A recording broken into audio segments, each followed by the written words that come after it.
ನಿಮ್ಮ ಮನೆಯಲ್ಲಿ 2 way ಸ್ವಿಚ್ಗೆ connect ಆಗಿರುವಂತಹ ಫ್ಯಾನ್ ಡಿಮ್ಮರ್ ಏನಾದರೂ ಕೆಟ್ಟೋಗಿದ್ರೆ ಅದನ್ನು ಯಾವ ರೀತಿ ರೆಡಿ ಮಾಡ್ಕೊಳ್ಳೋದು ಅಂತ ತೋರಿಸ್ತೀನಿ.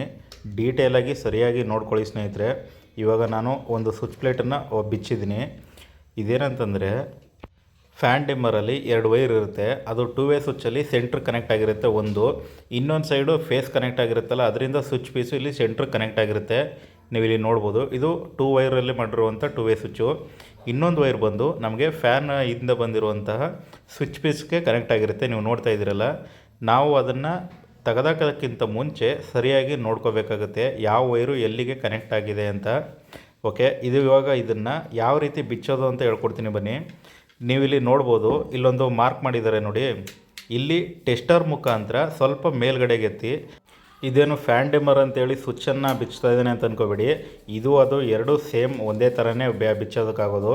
ಇಲ್ಲಿ ನೀವು ನೋಡ್ಬೋದು, ವೈರ್ ಕನೆಕ್ಟ್ ಮಾಡಿರೋದ್ರಿಂದ ಅದು ಬರ್ತಾಯಿಲ್ಲ ಅಷ್ಟೇ. ಅದನ್ನು ಬಿಟ್ಟರೆ ಇನ್ನೇನು ಪ್ರಾಬ್ಲಮ್ ಆಗಿಲ್ಲ. ಸರಿಯಾಗಿ ಗಮನಿಸ್ಕೊಳ್ಳಿ ಸ್ನೇಹಿತರೆ.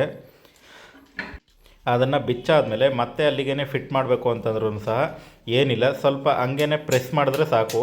ಇವಾಗ ಇಲ್ಲಿ ನೀವು ವೀಡಿಯೋದಲ್ಲಿ ನೋಡ್ತಾ ಇದ್ದೀರಲ್ಲ, ಆ ಥರ ಪ್ರೆಸ್ ಮಾಡಿದ್ರೆ ಸಾಕು, ಸೆಟ್ ಆಗಿಬಿಡುತ್ತೆ. ಮುಂಚೆ ಆದರೆ ಸ್ಕ್ರೂಗಳನ್ನೆಲ್ಲ ಫಿಟ್ ಮಾಡಬೇಕಾಯಿತು, ಅದು ಸ್ವಲ್ಪ ರಿಸ್ಕ್ ಇತ್ತು.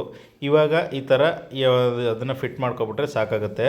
ಫ್ಯಾನ್ ಡಿಮ್ಮರ್ ಸೇಮ್ ಅಲ್ಲಿ ನೋಡಿ ಮೇಲ್ಗಡೆ ನೀವು ನೋಡ್ಬೋದು, ಅಲ್ಲೂ ಸಹ ಗುರ್ತಿದೆ. ಓಕೆ, ಇವಾಗ ಸ್ನೇಹಿತರೆ ಅಷ್ಟು ಇದಾಗಲಿಲ್ಲ ಅಂತಂದರೆ ವೈರ್ನ ಬಿಚ್ತಿರಲ್ವ, ಆ ವೈರು ಯಾವುದು ಅಂತ ಸರಿಯಾಗಿ ನೋಡ್ಕೊಳ್ಳಿ. ಫಸ್ಟು ಒಂದು ವೈರ್ನ ಆ ವೈರಿಗೆ ಕನೆಕ್ಟ್ ಮಾಡ್ಕೊಳ್ಳಿ, ಇನ್ನೊಂದನ್ನು ಎಲ್ಲಿ ಬಿಚ್ತೀರಾ ಅಲ್ಲಿ ಕನೆಕ್ಟ್ ಮಾಡ್ಕೊಳ್ಳಿ ಸ್ನೇಹಿತರೆ.